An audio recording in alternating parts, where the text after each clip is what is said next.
Bien, en esta oportunidad les voy a hablar acerca del método de alfa de Cronbach.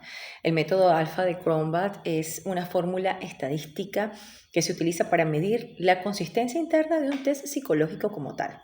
Esto significa que nos ayuda a saber si las preguntas que se están realizando del test están relacionadas entre sí y si todas están midiendo el mismo concepto o constructor en este caso, como ansiedad, autoestima, inteligencia. Si las preguntas están bien diseñadas y enfocadas en el mismo tema, el resultado del alfa evidentemente será alto, pero si están mal redactadas o son confusas o miden cosas diferentes, el resultado será muy bajo.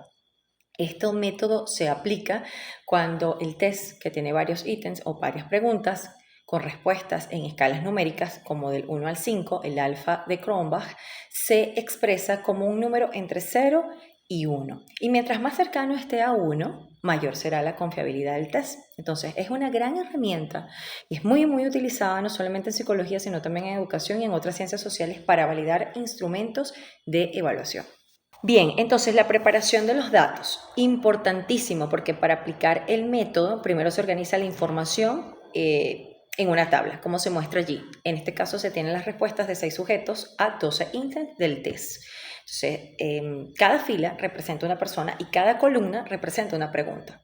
Entonces, los valores van del 1 al 5, indicando el nivel de acuerdo a la intensidad de la respuesta. Entonces, esta tabla que ven allí es la base para todos los cálculos posteriores. Entonces, a partir de ella se deben calcular dos cosas. La varianza de cada ítem, que tanto varían las respuestas entre personas, y la varianza total del test, que tanto varían las sumas de respuestas por personas. Entonces, estos cálculos permiten saber si las preguntas están funcionando como un conjunto coherente. Si las respuestas son muy diferentes entre sí, puede indicar que el test no está siendo medido como tal bien el mismo concepto. Por eso, este paso es clave para preparar los datos antes de aplicar la fórmula del alfa de Cronbach. Y bien, en el paso 3 y 4, que es el cálculo de varianza y aplicación de la fórmula, primero se calcula la varianza de cada ítem, es decir, cuánto cambian las respuestas entre los sujetos para cada pregunta. Luego se suman todas esas varianzas. En este ejercicio, la suma total de las varianzas individuales fueron aproximadamente 6.72, lo que se muestra allí. Después se calcula la varianza total del test, que se obtiene sumando las respuestas de cada sujeto en todos los ítems y luego calculando la varianza de esas sumas. El resultado fue una varianza total de aproximadamente 9.6. Con estos dos valores se aplica la fórmula del alfa de Cronbach. Al sustituir los valores de esta fórmula que se muestra allí, se obtiene un alfa de 0.327, lo que indica una muy baja confiabilidad. Esto significa que las preguntas no están funcionando como un grupo unido para medir el mismo concepto definitivamente. Entonces paso de inmediato al paso 5 y 6, que es la interpretación y presentación de los resultados, porque el valor obtenido del alfa de Cronbach fue 0.327, lo que se interpreta como muy baja confiabilidad, y esto quiere decir que las preguntas del test no están suficientemente relacionadas entre sí y probablemente no están midiendo el mismo constructo.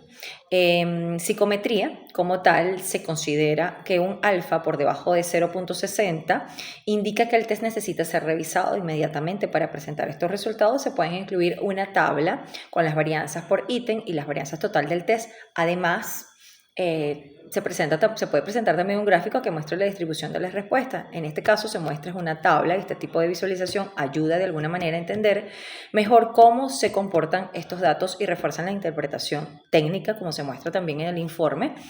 Permitir además identificar lo que son los ítems, lo cual puede ser útil para mejorar el instrumento como tal.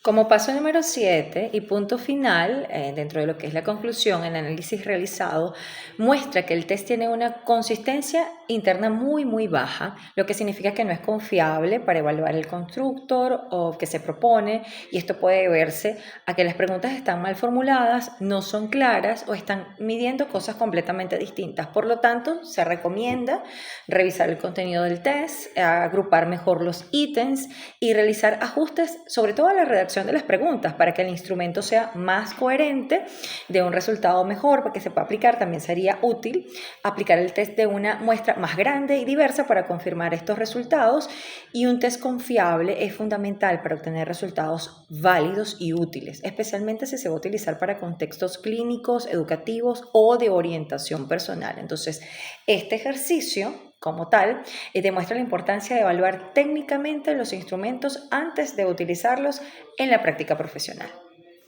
Muchísimas gracias.